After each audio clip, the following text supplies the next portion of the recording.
Welcome to Nintendo Voice Chat for the week of August 13th, 2015. I am your host, Jose Otero, and this is IGN's Nintendo Show. Joining me once again is Per Schneider. Hey, I thought you still you're happy. I thought you were still crying over that Mario Maker level. Fresh from Hotlanta, and joining us once again, Brian Altano. I am not angry about that Brian Altano level at all. That was a lot of fun. Yeah, we're going to talk about that. The Mario Maker Challenge. I've never seen you that close to crying before. It was hilarious. Like, I do want to say, the bit with the tissues, let's save it though. We're going to get to it later. Sure. We're going to talk about 5 games you could play forever. We asked you, the community, to let us know, and we went through the comments and found some, so we're going to take turns reading that. Sweet. We're going to talk a little bit about what is the Super Mario Maker IGN Challenge. We got some news this week about Super Mario Maker, which is roughly a month away. Holy cow. And then we're going to lead into a month and 9 days for all of it. Question block. Yes. No, this is true. All right, cool. So we got a ton to talk about, but let's start with your 5 games that you can play forever. The question of the week last week. So I'm going to lead it off with commenter Sliding Civ. I hope I'm saying that right. S-I-V. His list is Street Fighter 2, Tetris. Oh, good one. Diablo 3, I don't know what ROS is. I forgot which Diablo 3 that is. Heroes of Might and Magic 2, and Sid Meier's Alpha Centauri. Now, I have to say, I love seeing Street Fighter 2 on that list because I almost feel like I have forgotten just how big Street Fighter 2 was, especially for us in this room, our generation. Yeah, totally. Like the 90s. Yeah, I played that every day. I played that game every day, Where were you whether living then? in Japan. You were in Japan. Either on my Super Famicom, the Super NES, or India, China, Japan, or in the arcades. Yeah. We played that all the time. Which is interesting because we put a bunch of sort of games on our list that you can play forever, right? But I don't think any of us really thought of fighting games. So Street Fighter 2 is a really good pick. Oh, like absolutely. if you have a friend, see, I wasn't even thinking about that as much as having because I don't have friends who sit on the couch next to me that much anymore. I got the kids, obviously, but if I was still in college, I think I would have put Street Fighter 2 at the top of the list immediately. Part of me just wants a soundboard where when something sad or upsetting gets said on the show, you just hit the boom, like the Animal Crossing like sound. I need that. I think I need that on the show. All right. So props for that. Go ahead, Brian. Currybo Shoe says, here are my 5. Number 1, Super Mario Maker. You haven't played it. But that's fine. It's a good choice. Number 2, Dark Souls. All right. Number 3, Pokemon X and Y. Number 4, Chrono Trigger. And number 5, Super Smash Brothers for Wii U. Yeah, so see, he's got a fighting game on there for Smash Brothers. Yeah. Good. It's a really good list. I almost put Smash Brothers on my list. And really? I'm surprised. Yeah, I still spend hours playing that game. Like, I've started picking it back up again since the character update, since the new stages. Who do you play as?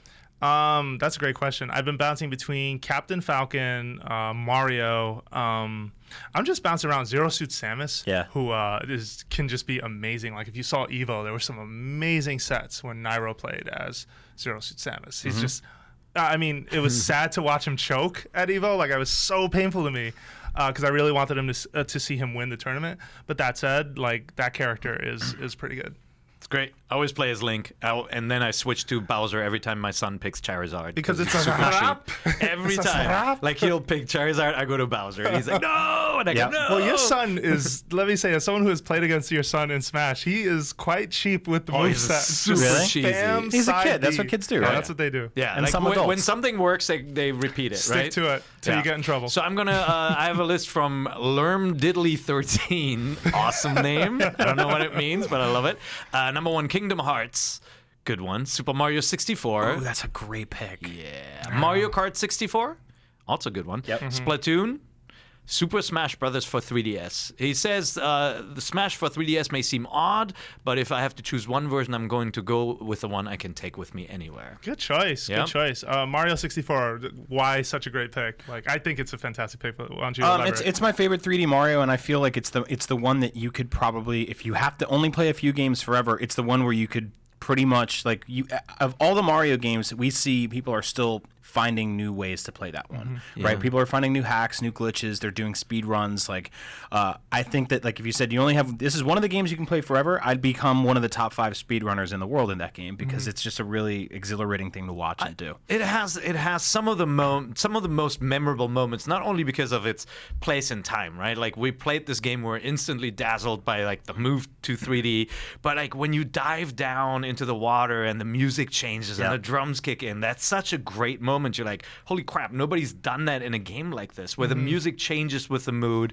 And then just, like, some of the challenges, like, get to the top of the mountain, right? And you're looking at this complicated system with rolling, like the balls rolling down the hill. It's just such a great game. It's the 3D Mario game I revisit the most. Yeah, I think I admire most just how many different ways you can tackle its platforming. Where if you're a very fast player, you can just flip your way to three hop your way to victory, or if you were a bit more methodical, take your time and be very careful. Think how brilliant just the far jumping bit is, because it's something that hasn't really been done in the 2D Marios before that, right? Like the running, crouching, and jumping to do the far jumping thing. Yeah. So long jump. Good. No, it's definitely a long jump. Or jump. the backwards flip to get up to higher places. Well, and the feeling so still is alive very much. I feel in like 3D Land. I've been playing that again recently. Just whenever I want comfort food, I go back to that game on my 3DS on commutes, and I love messing around with some of that stuff. I just feel like I keep on thinking about Super Mario 64. Like when there's some big celebration, I feel like that game should come back with modern visuals. And I would love to replay that, not without an analog stick on the DS. And honestly, as somebody who revisited Rare Replay this year and I played that too. And played Banjo-Kazooie, I feel like it doesn't hold up nearly as well as Mario 64 does visually. Because Banjo-Kazooie, a lot of the Rare and 64 platformers were a lot more visually ambitious in terms of like texture work and design, like blend. Whereas and Mario 64 is completely flat by design, and just inherently it ages better because of that. Like you don't see a lot of really ugly textures in that game. There's a few here and there, like the fences, which. But I think you make a good point too, in that whenever you sort of re-release a game, if you're going to put the words remake anywhere near them, and I'm not saying Rare Replay was claiming this, but you do want to sort of touch that up visually. To a degree. And I know I've said contrary here. Like, I'm totally fine when they re-release something and it's in the form that it was, but I know that for them, the remake means touching it up a lot more, and that doesn't mean Mario 64 doesn't need some touching up. I think by today's standards, they might have to do a little adjustment to that game, but it won't be as much as, say, something that wasn't quite as good. It has so few weak spots, though, honestly. Out of all the 3D Mario games, camera can use some work today. It has some camera issues, but it obviously lacks some of the superpowers that you find later, but I always found the flying was so pure and felt so good, within its set of limitations. Absolutely. I'd love to just see it with new visuals. I could actually, one day, put this feather in your cap. I could do an entire podcast dedicated to Mario 64. I've been wanting to possibly touch that subject. Well, especially with the 30th anniversary coming up. I like put the feather in the cap. That's very topical. Very good touch. So Man of Waffles, you're a man after my heart. I think it's Man-O-Waffles. Man-O-Waffles. It's a big ship made out of waffles. That's it. Oh, wow. I didn't even think of that. You're a man after my own heart when you mention, or a woman after my own heart, if you mention Monster Hunter as number one. It says any game in the main series, but he's going to stick with 4 Ultimate. Monster Hunter games can be played endlessly, and I'm the only person at this table who appreciates that. I tried. Every time I fail. It just doesn't work for me. You're not trying with me, though. We need to. Well, you always say you're going to play, and then you're never around. No, I'm never around. All right, number 2, Super Mario Maker. I love how many people listed that, even though they haven't played it. But fine, you're allowed. If not, he says he'll settle for Minecraft, since he can't have anything that's unreleased. Contra. He's going to say number 4. The new Tetris on N64. 4? Yeah, Contra 4, the DS game. Yeah. That was a good game. Yeah, totally. It's just an odd pick for this list. It's pretty awesome. 3. 3 is so good. You really? I love 3. I still love the original because I've never been able to beat it on One Life, and I have friends that have done that in front of me. So that would be one of those things to strive for if you have the rest of your life to do that. That game is so totally 80s, man. Shirtless, running through the woods with friggin' machine guns. There were entire movies in the 80s made about that. The new Tetris N64, best soundtrack of any Tetris game. I need to go back and listen to that. I don't remember. Yeah, is it true? Yeah, it's good. It's the same composer as Tetrisphere. Oh, nice. He's awesome. And last one he lists is Pokemon, but any in the main series game, so not Pokemon Mystery Dungeon. Cool. All right, OniLink97 says Legend of Zelda Ocarina of Time, which is an interesting one, right? Because that game is incredible, but how many times could you really replay it? Don't hate, man. It could be done. Yeah. Oh, I mean... Oh, no, you're not hating. For clarity. I feel like I could beat that game maybe 15, 20 times in one life. I think I've done it 10 times. I've beaten that game 10 times start to finish already. That's what, like 40 hours? Yeah, I don't know how many times I could do it. Yeah, I've done more than 10, for sure.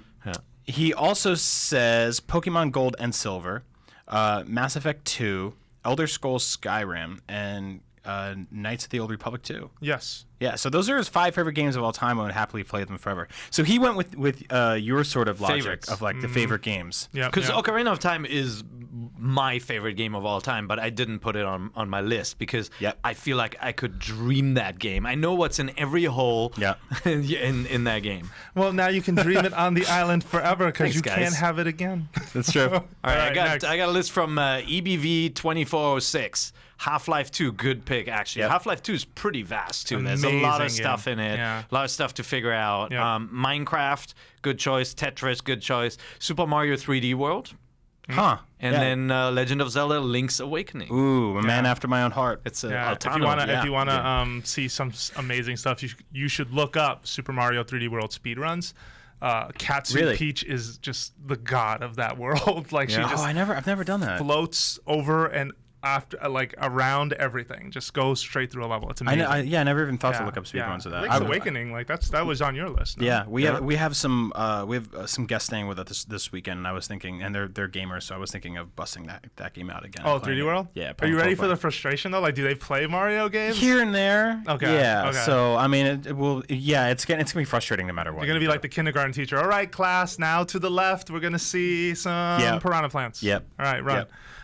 Okay, next one is from Mega Dweeb, and he leads off with Super Mario Brothers 3, Mega Man X. I almost said 10, but that's not the case. Link to the Past, Fire Emblem Awakening, and lastly Tetris. Fire Emblem Awakening. How did that not make your list? You love that game. Because I played it way too much. How do you mean you played it way too much? No, but did you finish it more than I once? actually thought about it, and it has DLC too, right? So you can download stuff, you can make stuff.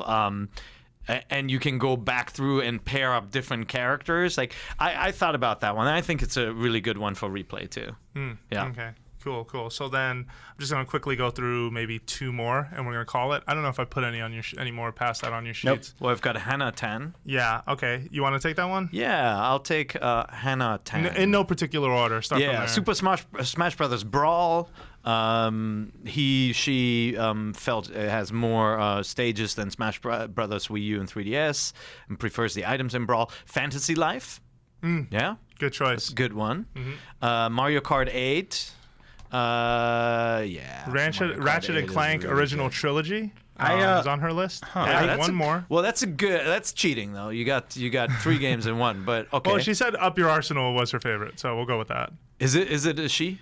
Hannah, I hope. Yeah. I don't know. Yeah. It's a Japanese female first name, so we're gonna just pretend that you're. We're gonna go with that. And then the last one is Crash Bash. Wow. Another childhood game she would play to this day. Crash Bash. I don't remember Crash Bash. I don't me neither. All right, we'll look it up. No, well, I mean, it was a Crash Bandicoot game, no? But I don't remember anymore. Oh, it was a Crash Bandicoot game. Okay, Pretty cool. sure. Yeah, unless I'm bugging. That's what I remember it as. All right. Good picks. Next one, I only put one, actually two more, but this one only listed one game, and it is a game that I feel this circle never talks about. Good point. Scary Pete listed League of Legends.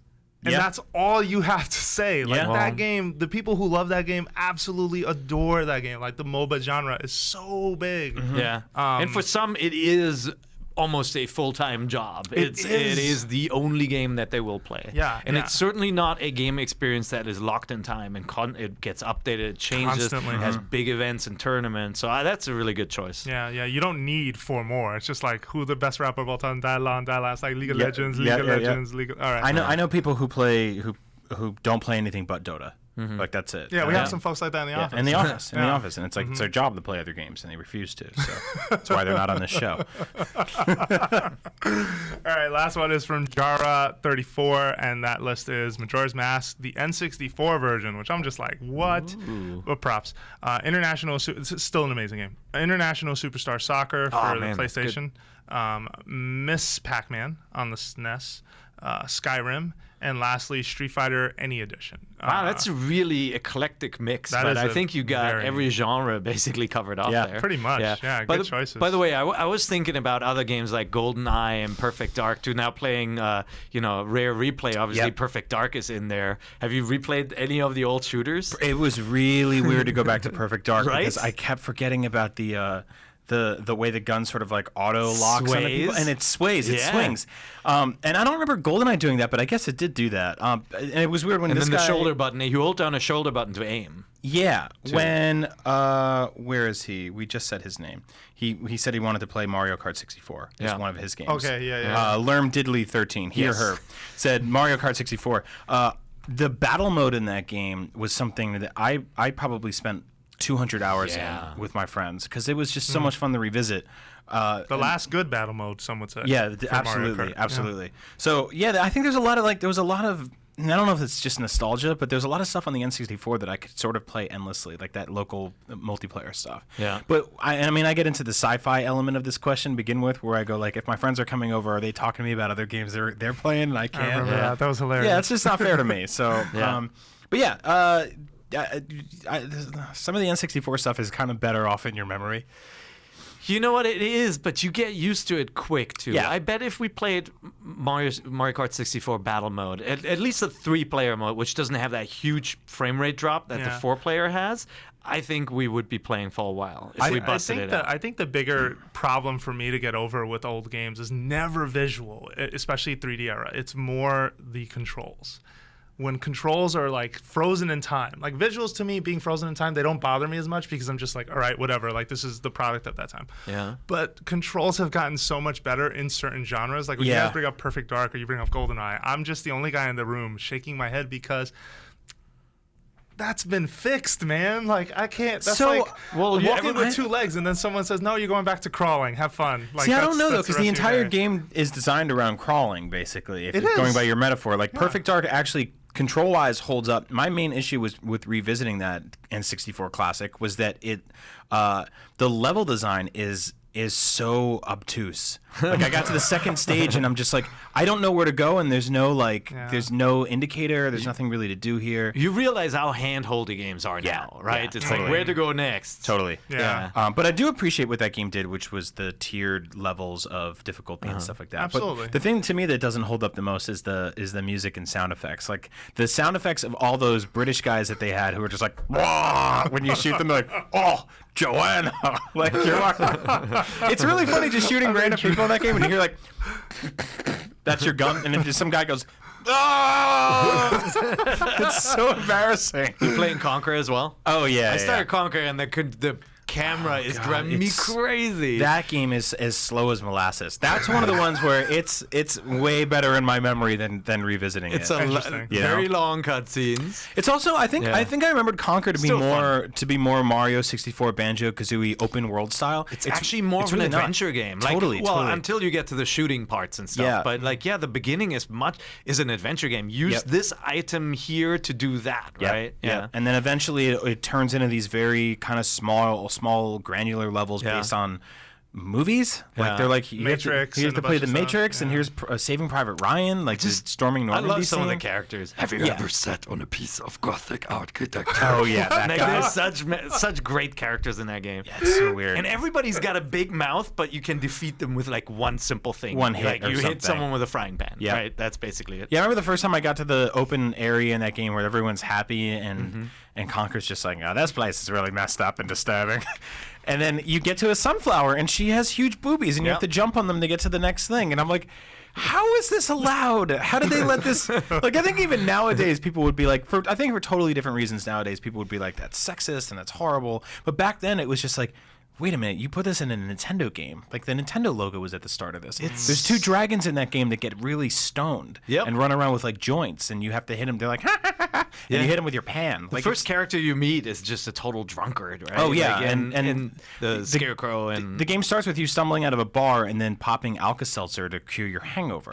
Which is like... And barfing. And throwing up, yeah. So what's funny is, like, I remember when we first saw Conker, and it wasn't called Conker's Bad Fur Day, it was Conker 64, and we instantly made fun of it. It was a completely benign Mario game that looked like it was made by furries, right? And, like with this happy squirrel with a big glassy eyes, and like we're like, you can't be serious. Like this is too sweet and too cute. Like please no. And then like it's almost like they heard us, and they went back and they changed the game, and it's the exact opposite. So I mean, I'd love to ask one of those guys one day if that's what happened. If they got all those impressions from the press and said, you know what, this girl needs an attitude. The character was in Diddy Kong Racing as just a happy squirrel, and then he was in Conker's Pocket Tales, which is a Game Boy Color game, where he's just on this whimsical adventure, like collecting honeycombs for his friends or something like that. Or something? Kind of. It was actually top down, so it's really weird. It's not even a platformer. It's a top down sort of collecting adventure game. It's weird on Game Boy And Color. then he turned into this alcoholic who was cursing like crazy. And it reminded me a lot of if you guys seen the first 5 minutes of Who Framed Roger Rabbit,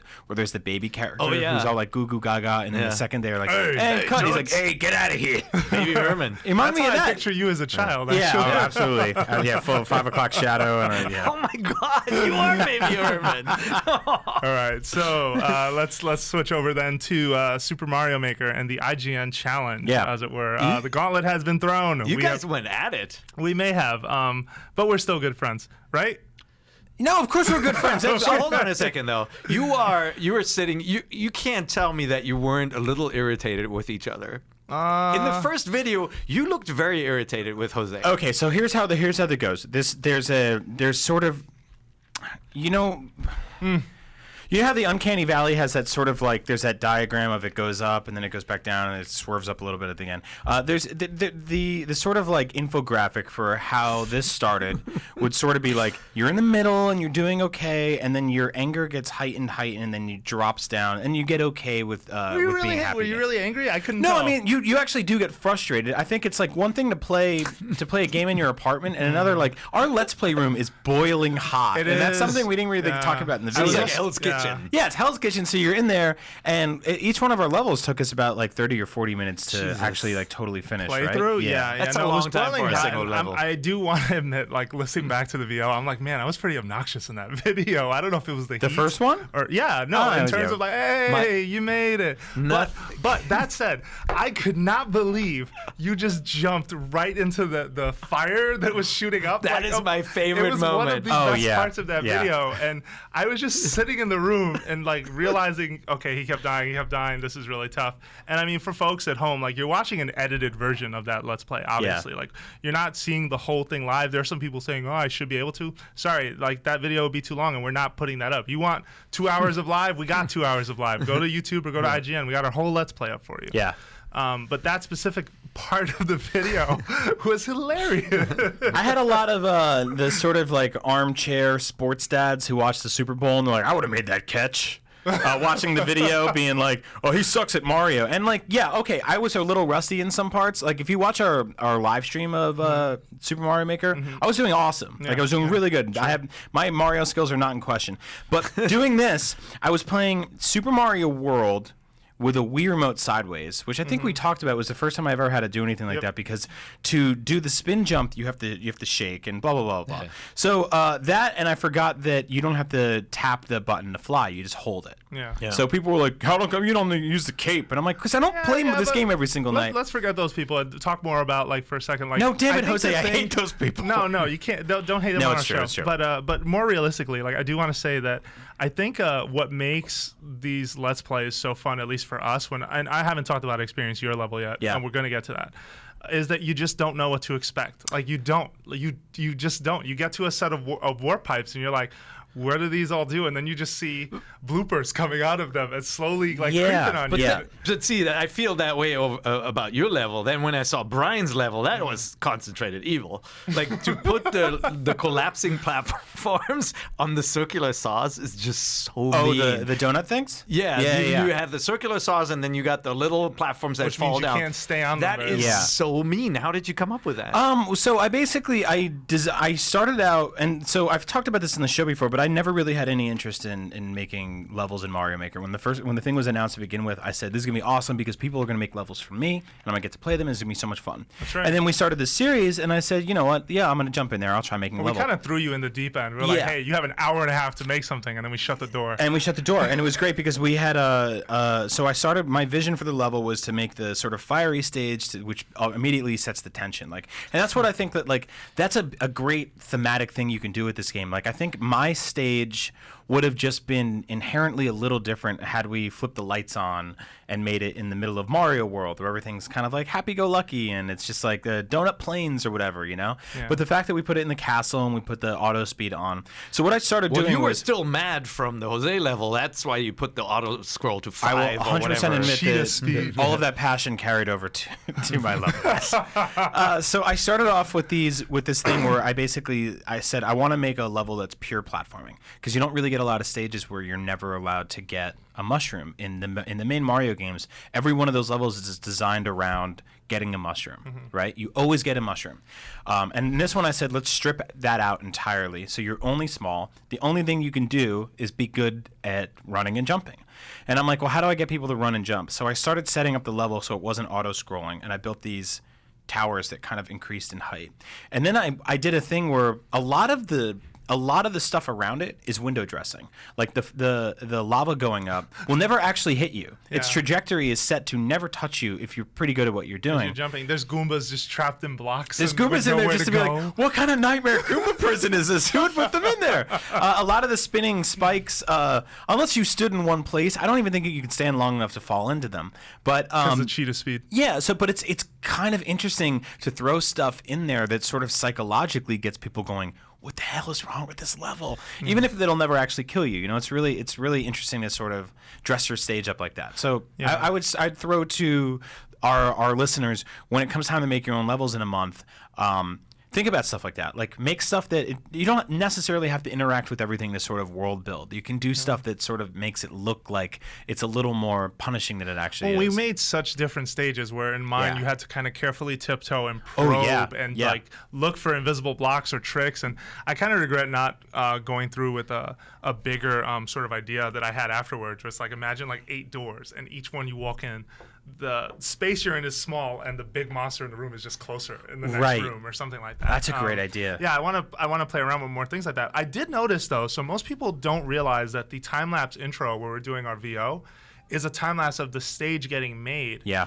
Your stage did not start out in a castle world. It started out like on a regular plane, and you were like making all these platforms. I guess you were just getting used to the tools or something? Well, I was getting used to the tools, and my original vision for the stage was, I sound like George Lucas, my original vision for the stage. That's Kermit the Frog. I wanted to, same he thing. made Star Wars. I wanted to do something where you're running and you're jumping, and every time you jump on a platform, it gets a block smaller, and the gap gets a block bigger. But you put a piranha plant at the end. Was that part of the idea, or were you just using that to sort of measure where someone had to jump? So I was testing this thing where if I put a piranha plant at the end, you'd have to jump over it each time. But then I found that most people would just run into the piranha plant a bunch of times. And I'm like, how do I get somebody to stop running without putting a like vertical spike? And I'm like, well, what if I just took one of the spike blocks and put it at the end? Which means that if you automatically run into the spike blocks, which you've never seen in the Mario games, like you just never see that. Because they're not as mean. They're not as mean. Not horrible. Yeah, they're not like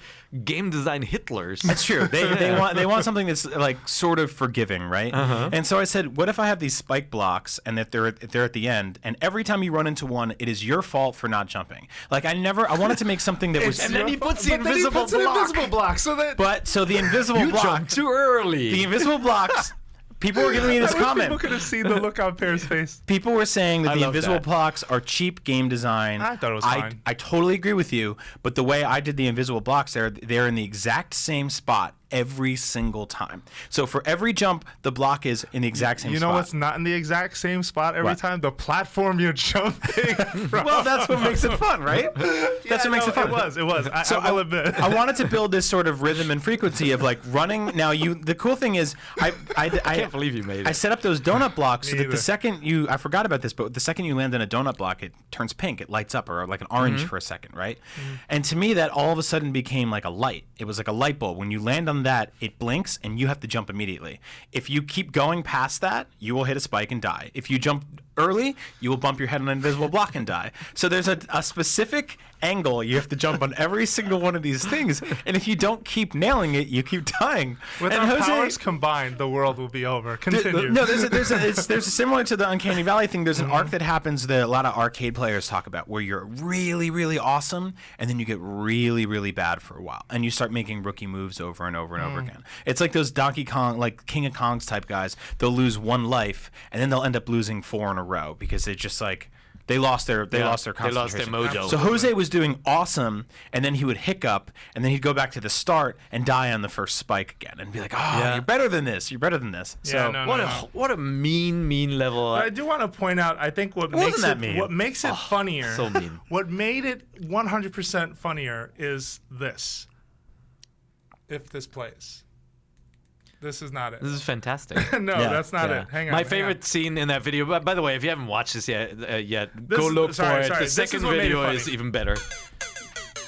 Every time you hear that every time just reinforces a feeling of like, I don't know, even if someone finishes a sentence and so like say something, I don't know, say something interesting. Well, that was a nice day, Jose. Do you see what I mean though? Like that sound. So the interesting thing is the immediate like fail noise. You're just like, yep, no. So when you're making the levels in Mario Maker, you hear that noise a million times, but you also hear "Let's go," and that's every time you start your level from the beginning. Now my level, because it was an auto scroll level, and there's 3 speeds on that. There's what is it? Turtle, Bobcat, and Cheetah or something like that. I forget the exact animals. It was a tortoise, a hare, slightly fast-moving hare, and then cheetah, and a cheetah, which is like super fast. Yep. So because mine was momentum-based, I had to keep starting the level from the beginning. So every time I would do a jump, and the way I timed the jumps would I'd jump in the air, and then you'd see the trajectory of Mario, and then I'd find out exactly where you're going to fall in the pit, and I'd unpause, and I'd die. Yeah, every single time. Okay. So I'd hit select twice, and I'd go back to the beginning, would go, "Let's go," and then run and jump in the air, and...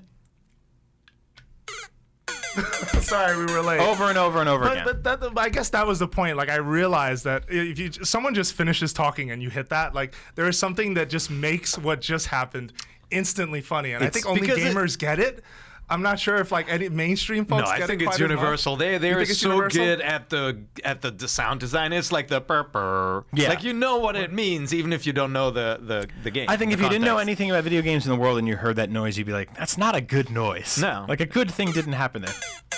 I guess I don't know. Like it sounds like a cat with Pac-Man. You know, it sounds like a cat walking down a keyboard. But yeah, so I went from somebody who was mildly interested in the level and creating levels in Mario Maker to being totally enthralled by it. So you will be making stages. You think? Yeah, I want to talk about. Your wife. So fun to just mess around with it, isn't it? And to see like what you guys did. You created some very difficult levels for each other. I think over time you'll change to let me do something that is clever but has a certain rhythm to it, so that people can beat it and enjoy it. Yeah. Right. Yeah. Well, and I think that's the thing that makes this so special. At least this game to me so special. It's because, sure, you can take the elitist attitude and say, well, we're all hacks. Like none of us know how to make games or game design. But this thing makes it so easy that anyone can make it, that it just becomes fun. Like, don't get me wrong, there's going to be plenty of failures and experiments along the way that just don't pan out. If you look at the time lapses to our videos, there are things that I made that ultimately did not pan out. I thought, oh, that's unfair, or oh, he'll never be able to get to that, so I should take that out. Yeah. And in yours, that may have happened. I'm not sure. I know I watched the intro and I saw that you completely scrapped part of the idea with the piranha plants that were out, and instead found the coin block and trapped Goombas and. So we were. I actually talked about Mario Maker for a minute on Beyond this week. So sorry if you listen to both shows, and I'm double dipping on stories here. But Marty just reviewed Everybody's Gone to the Rapture, and they shipped that game without putting in a sprint button and letting everybody know about it. Did you guys read that story? Yeah, I've seen people talk about it on Twitter. And I mean, we play games all the time here at IGN. Everyone listening plays games, and you go, the developers are lazy and they didn't blah blah blah. They rushed the thing out the door. I was at the end of making my level, and Jose was banging on the door, going, "Time's up. Finish the level. We got to start shooting the thing. Get out of the way. Come on, put your controller down. The marketing is out there. The marketing's out there. Your Metacritic is going to be terrible. We hit our Brian. release date. No bonus. Yep. That's exactly it. I went in swinging a hammer and all that. I rushed the end of my level, and I think that I could have tightened it a little better. But sometimes you just have to hit a ship date, and I walked out of there, and I just paused for a second. And it was just like, this explosion happened in my head, and I'm like, now I understand game design. Like, I totally get why rushed levels happen. Yeah. And just for folks to know, the reason I was rushing them is because we had a schedule to keep. Yeah. And if Brian's video was not done on Friday, it was just going to all go. But that is why game design is amazing, because it is the the intersection between art and business, right? It is a creative genius sitting there going, I have a vision with a limitation, and it's a marketing people going, yeah, well, hurry it up. Yeah. I think my favorite thing of this entire experience has been just, I have an idea, I mock it up very quickly. Like I haven't tried. One thing I've been thinking about is playing with just any shape. Like right now I've been very deliberate and be like, okay, it has to be a brick. It has to be an invisible block. But part of me is just like, well, screw all that. Why don't you just put indestructible blocks and just play test it there? Yeah. The thing that I constantly find myself doing when I'm building things is play test it right there. Yeah. Just go, okay, line these up, put that there. All right, quickly jump in, play test. Yeah, I was testing every jump. That's the dream of this whole thing. I feel like that's my favorite part about it. I was testing every jump. And you pick up on people's quirks in their level design. Like Jose was doing something very interesting where I was noticing he didn't really have a lot of floating platforms. Like he builds support columns for everything, because in Jose's brain, the Mushroom Kingdom has architects that like nothing floats. It's like, and it's really smart. It's kind of interesting to look into, get a glance into people's heads like that. Well, then there's happy accidents, like that part in the intro for my stage where you missed the first jump and fell past the bloopers. Yeah, you can actually bounce off those bloopers onto the block or onto the moving platform that's there. Oh wow! Yeah, I did it by accident. I was like, oh, this is kind of a safety net. I guess this can work. And there was a few others. I wanted to try something where you were going to, like right now I'm playing around with this idea that we might explore. So we're going to have another live stream, folks who are listening. We haven't set a date yet, but there will be another Super Mario Maker live stream sort of culminating this whole IGN challenge. It'll be happening soon. We'll be talking about it. But one idea I'm playing with right now is just sort of using thwomps as a way to carve out paths. So for example, imagine just a row of bricks, like rows and rows of bricks, and just a thwomp, and you're near the top of the screen, so you can't really go anywhere, otherwise you'll hit the thwomp. You approach, the thwomp just chews through all of it and disappears out of sight, and you have to jump in the hole and land on something. I'm trying to play around with ideas like that, or how much lava it can take. But I will say we have not talked about some of the limitations on this thing. Right. And I think that's possibly Mario Maker's slight weakness right now. Now the build we're playing with is not final, but I have not seen anything in the retail video I've seen of this video. Like they just had a trailer come out this week that was announcing sound effects and amiibo support and all that stuff. Basically, there's nothing in the design that's telling you how many assets you have left to work with. And so you imagine, well, I can throw everything at this thing. And that's actually not the case. You will eventually hit a point where you can't add anymore. Especially the longer your level gets, possibly the less assets you're going to have to work with. And I'm not sure if that's 100% true. We haven't fewer assets to work with. So I can actually specifically, if you guys saw... It is I, Stannis. Captain Correction. If you saw my video, if you saw my stage video that Jose played that we've been referencing the last 15 minutes, and you'll notice that there were a lot of the fireballs that shot up throughout the entire first half of the stage. The reason they're not in the second half of the stage is not because I stopped paying attention, was because I ran out of them. They got grayed out, and nothing told me this is how many you have left. You have 4 left. They just stopped being available. Is there a max for each item, or is it just it depends on what else you place? It depends on what else you place. So they actually told me I couldn't use any more of or it grayed out those fireballs, it grayed out those spikes, and a bunch of other things. For some reason, the Bowser car thing wasn't allowed anymore. What? And the rotating 5 fireball things, fire thing, the fire sticks or whatever they are, those weren't allowed either. And I hadn't used any of those in the stage. They were just grayed out because I think there's just it hits a capacity, and I think you can work around that by dropping a pipe and then moving on to a new area. But what I can't keep wondering about constantly is, why is this limitation a thing? Is it because of New Super Mario Brothers and it has to have parity among all these assets? So if you threw it at that version of the game, because sprite-based assets you wouldn't think there's a ceiling to some of that stuff. But the level is Mario maybe 1, the level is Mario not 3 streaming. World. Maybe not. I mean, we don't know the technical mumbo jumbo, but that has been the one part of the experience that isn't a huge bummer, but at the same time, it exists, and you're like, I don't know. But at the same time, it also, I think when designing anything, it's very easy to get carried away and just put everything in the kitchen sink in a level, right? And like, I kind of like the limitations. Now, I'm saying that now, but of course, sometimes you have a vision and I'm like, I want 10 of those things, and then you can't do it. It's frustrating. Let's not overlook that some of the best game ideas like ever happen because of limitations. Like let's not pretend that's not a thing. But that being said, my level was mostly pretty minimalist.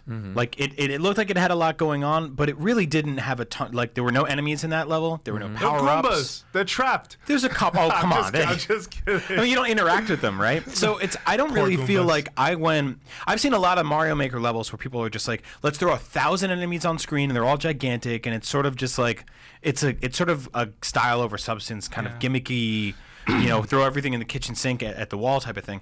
But for my level, like, I kept it very sort of sparse throughout the whole thing, and all of a sudden, halfway through the level, they're like, "No more fireballs." And the end of my stage was just individual blocks that you're jumping on, and I ran out of elements. So that's sort of worrisome. And let's be fair to Nintendo here. I mean, it's a pre-release build, so we don't know if these are the same limitations in the final. Also, one can imagine maybe these limitations exist because you want to be able to share this thing. Maybe at some point this thing becomes a bigger file to share, and therefore not like we don't know the reasons. Hopefully, we can talk to someone at some point and find out a little more of the technical behind the scenes. Then again, they never want to talk about one of the solutions I'd like to meet them halfway on is that if there is a limitation on things, and it's not just if this is going to be in the retail build as well, which I assume there will obviously be limitations of some kind, I'd like a heads up thing that sort of says like 10 fireballs left, and I'm like, oh, okay, I have to be smart about how I use these. It's not just like I put a fireball down and it's like you can't use any more fireballs or 7 other things. Like I don't understand the logic to that. And then I also don't know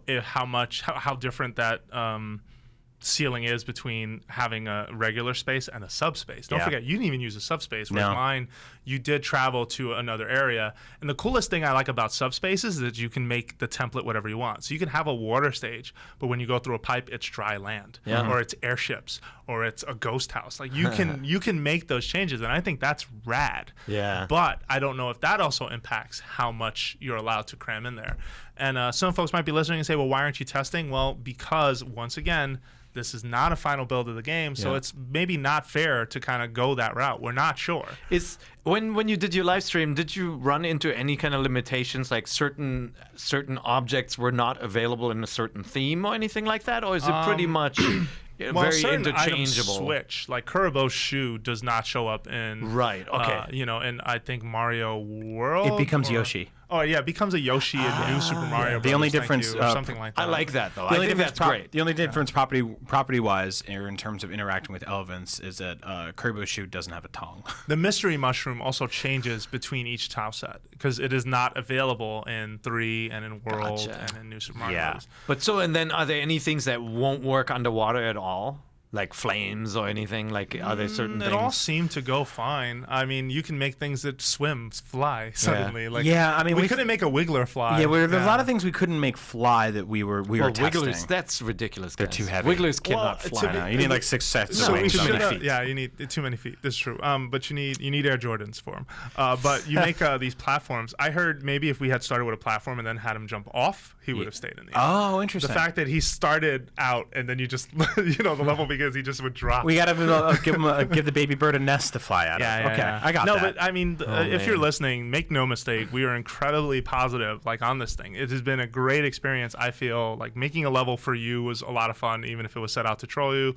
Playing your level was a nightmare, but it was hilarious. There's a point in that video, I broke grabbing the tissues. I love that Sully brought the box of tissues because I said, "Hey, Sully, you should bring that in." Such a fun series to do. It's really good. And I have to say, I've never encountered a game that will trick people into creating that don't want to create something. This game is so good. There've been level editors in games like Lode Runner and Little Big Planet, and even the simple tile set games sometimes are very daunting. To create something is daunting because of the logic and the amount of time you have to put in. This is so playful that you just want to see what happens. You just want to mess around with it. You talk to most modern game designers now, and a lot of them can kind of root back what they're doing now to a game like this that they played growing up. Like I had, there was like Pinball Construction Kit was an old game, or RPG Maker. Like that was a big popular series on PC. I think this is going to create the next set of people like that. I think that the game designers of 15 years from now are going to be the kids playing, or 10 years from now, 5 years from now, they're going to be the kids that design their own levels in something like this. And that's really inspiring. I really hope to see, this might be too ambitious, but like, have you guys ever heard of a Minecraft teacher? Yeah. This guy named Joel Levin in New York started this big sort of classroom project / experiment on how you can teach kids so many wonderful things with Minecraft. Now that might be too young because it's mostly targeted towards like young elementary schools, but I would love to see either game design camps or just like a lot of people embrace, like a lot of organizations, community building organizations, like after school programs, whatever, just embrace the creativity that can come from this and just see what kids can make. I'm dying to let our design team like just go nuts on that thing. Engineers. Programmers will come up with weird crap you couldn't even think of, right? Like people have different types of minds. I mean, just seeing the 2 levels you guys made, they were so different. Like you were creating an adventure game. Like you couldn't communicate to Brian that that's what you were doing. Like he goes in the door, he's like, why would you do that? You're like, well, that's a dead end. You're supposed to discover that you shouldn't go in there. Yeah, right? Jose's stage felt like a series of interconnected puzzle rooms, right? Like each area had its own sort of self-contained thought and idea and theme to it of like, how am I going to get out of this situation he put me in, right? Whereas mine was yours was Dark Souls. Mine was just the bullet. His was Meat Boy. Yeah, totally. It was totally Meat Boy. Totally. Yeah. All right. No, but that's been our experience. Sorry, we've been going on a bit about it, so we should probably take a break. Yeah, we clearly do. And when we come back, well, actually, before we go to a break, supports over 70 amiibo. Did you guys see the list? We have it on IGN.com. Yeah. If you haven't, it's a lot of sprites in that game. Is that all is that every amiibo? Well, they said there's 100 costumes, but they've said it supports over 70 amiibo. So that says there's possibly things in there for the mystery mushroom that they're not talking about at this current time. It's great. That's great. Awesome. Surprise me. And what do you guys think of this, though? It takes 9 days to unlock everything in Super Mario Maker. Right. So some people are really upset about this. Yeah. And I'm kind of split. So what does that mean? Can you explain that? What does that mean? 9 days? It takes 9 days to read the NeoGAF thread about this. So every day you play, you basically unlock another bit of the tool set. And it takes 9 days to get everything. Now, the tool set, the portion you unlock, works across every skin of the game. But it's basically their way of saying, okay, hold on, Buster. This is a lot to process. It's Animal Crossing. Here's you can't a little have bit your more house on the first day. Right. After 9 days, you've got everything. Now, already people are jumping to, well, I'm going to set my clock 9 days ahead after I start because I don't want to deal with this. I don't know if it's checking every day to make sure you're doing it. I don't get it. I will say I can see the reluctance on their part because it feels like a lot. When you sat in that chair for the first time and you had 5 rows of things to work with, it's really overwhelming, like, whoa. Yeah. Where do I start? Now, that's not in defense of that, though, because part of me feels like if you were worried about this, like, or if you were going to take this route, why not put a Konami code out there that just, if you're someone who's like, yep, I got this, just input a code, you got everything unlocked, and you just move on. Like, why not get that option? That's a good solution. I think what the main thing that people are upset about is that they are purchasing something that they don't have access to yet. That is people's main argument, is that they are going out on September 11th and they are spending $60 on a game or $50 on a game, and they are buying something that they don't have the entire access to. When you buy Resident Evil 4, you're not getting the bazooka on day one. I mean, I feel like this is a thing across a lot of different styles of games, but but this is a bit more forced. Their argument is that this is core content. Right? It should be there. The bazooka is something you get after beating the game on the hardest setting 3 times or whatever. You don't get level 15 without playing through level 14 in a lot of games, right? No, I mean, obviously it's different. It's a construction kit. I mean, I have no problem with it. I think it's kind of cool that it makes you use all the tools you have on day one. Yeah. Because sometimes, like, the more complicated stuff, it's cool to discover to use the basics and then discover the more advanced stuff. I think they're forcing you into a certain creative path where then you will go back and augment what you've created with the more advanced tools. Yeah. I think it's kind of cool. Like, I don't know. We're all going to play this game for a long time. Yeah, we're all going to use this or construction kit for a long time. Then what's the problem? Yeah, I want to be clear. I'm not defending or even projecting what the argument against this is. I'm just stating what it is. Personally, I don't care because I waited for this game for 30 years. Aww. No, really. There's When a I tear in his eye. was 5 years old playing Super Mario Brothers 1, I was like, I went into school and I was drawing my own levels. Yeah. You know, I had a notebook. Me and my friends made a video game magazine where we drew our own maps and stuff like that. What was it called?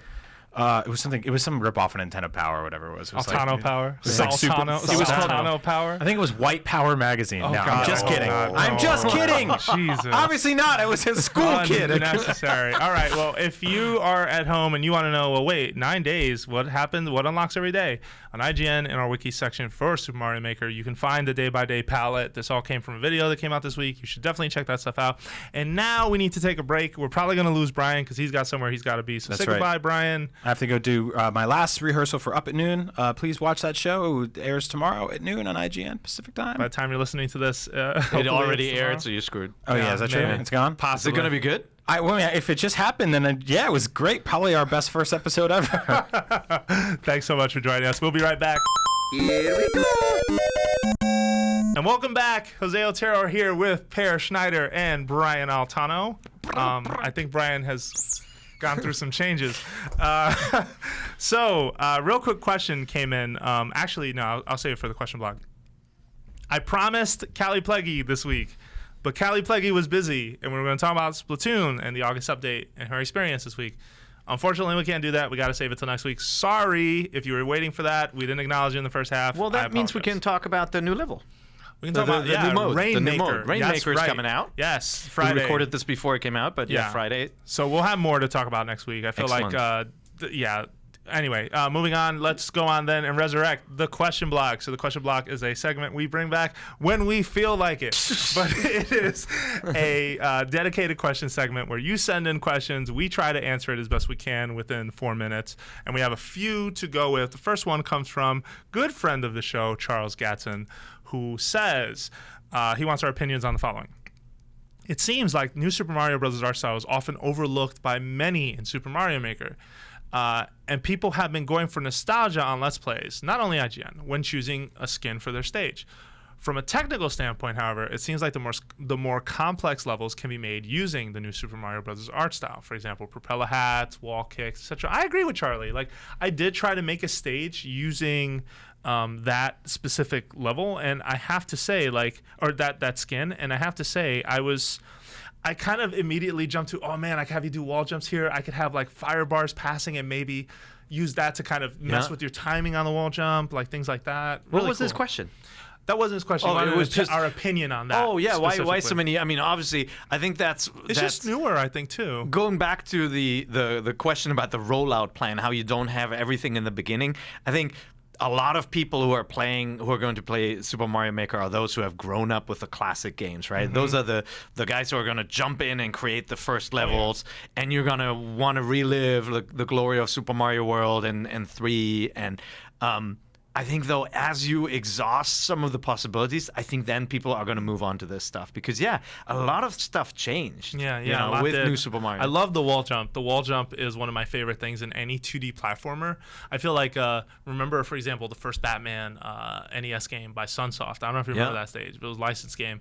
And he had a wall jump, and I thought it was better than Ninja Gaiden. I was like, this is amazing. I love this. This makes me feel really cool.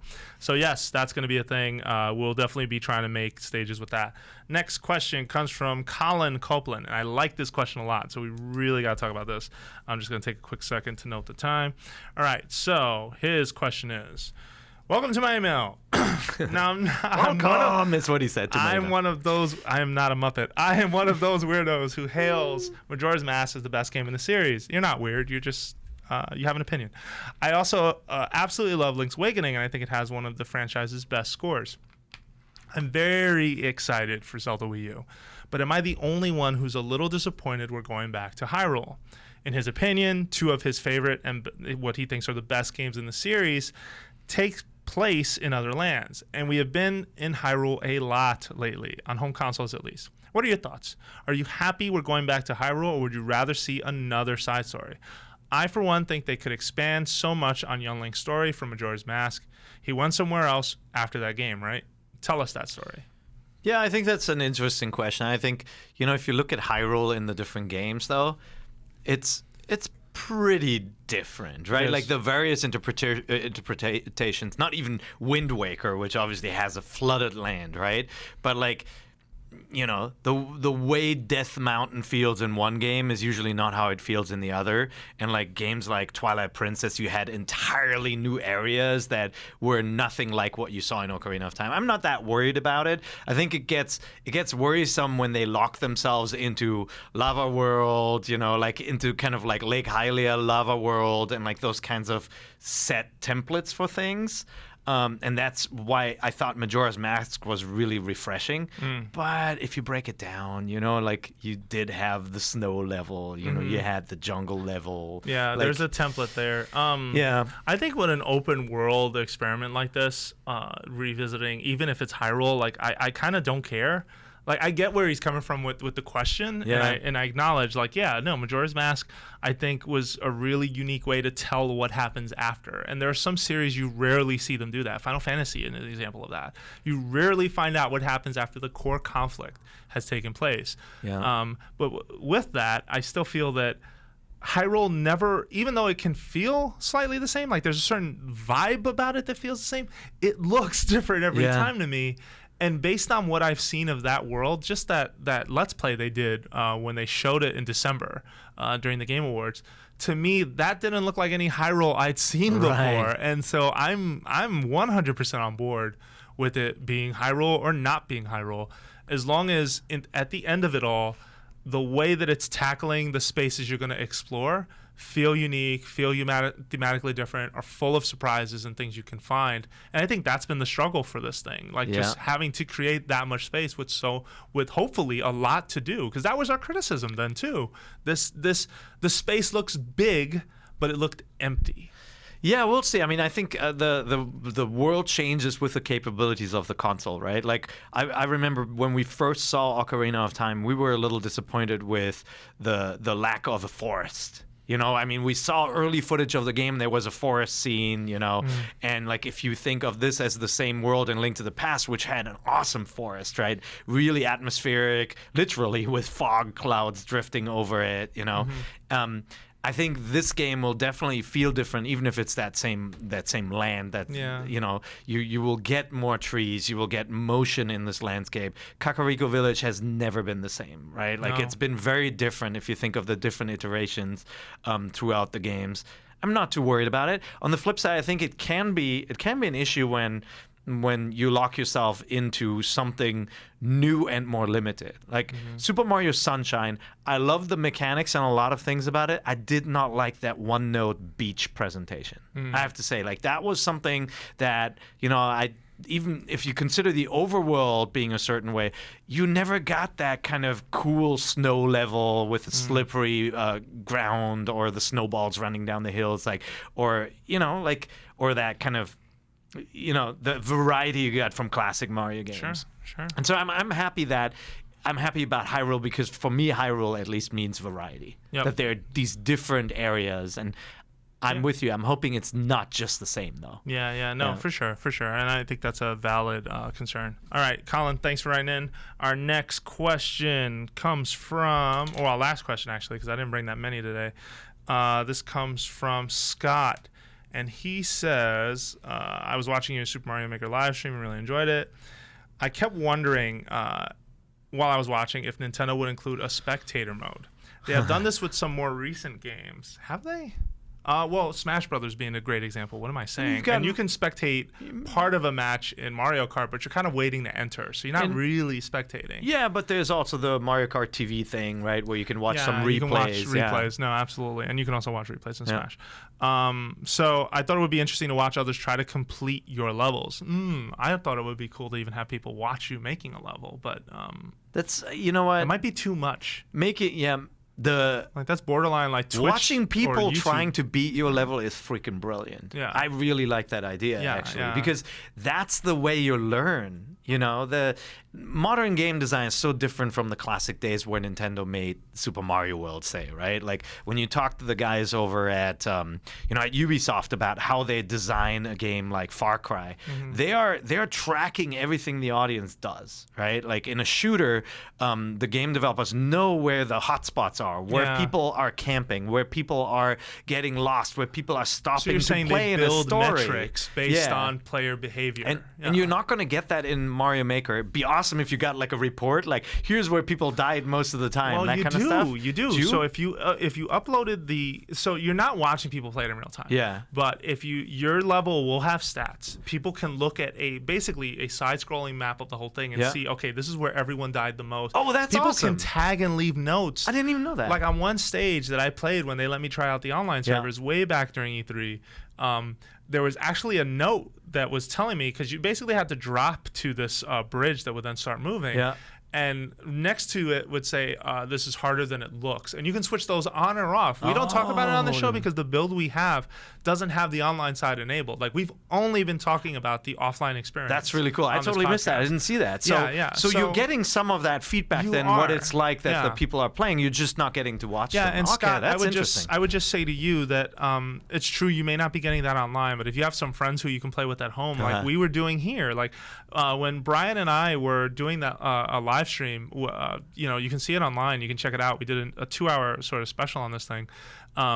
It was really cool for me to build something and say, all right, Brian, play. And then I would play somewhere, he would start, and he would go from there and just quickly show me, did this work or not?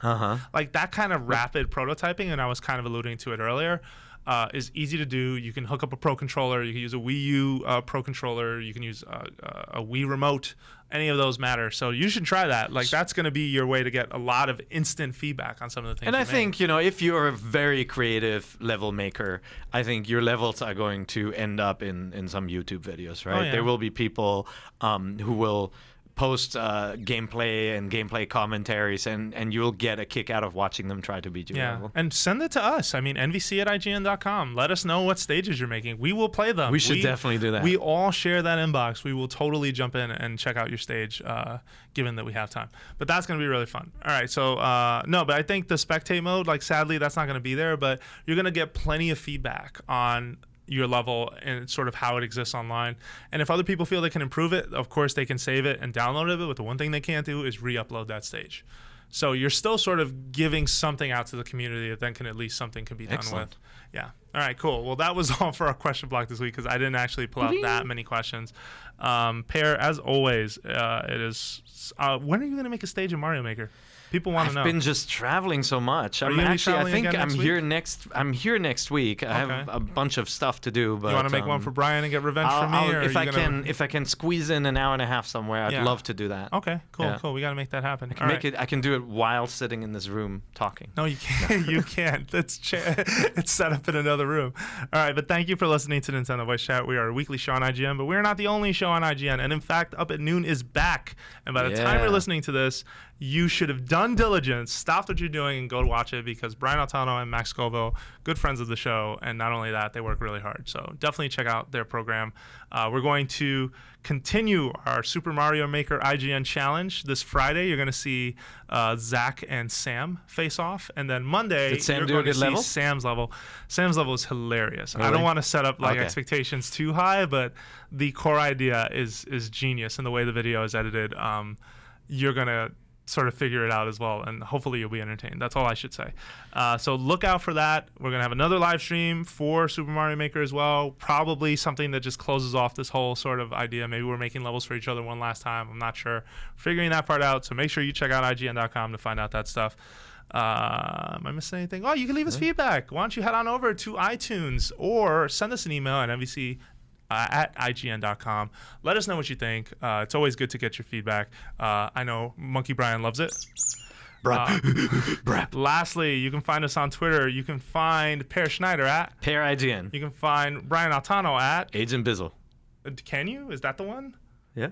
I was gonna do that, but I missed the timing on it. I was gonna be like, don't answer for him. And lastly, you can find myself, Jose_Otero on Twitter. Thank you so much for listening, and we'll be back next week with more Nintendo Voice Chat.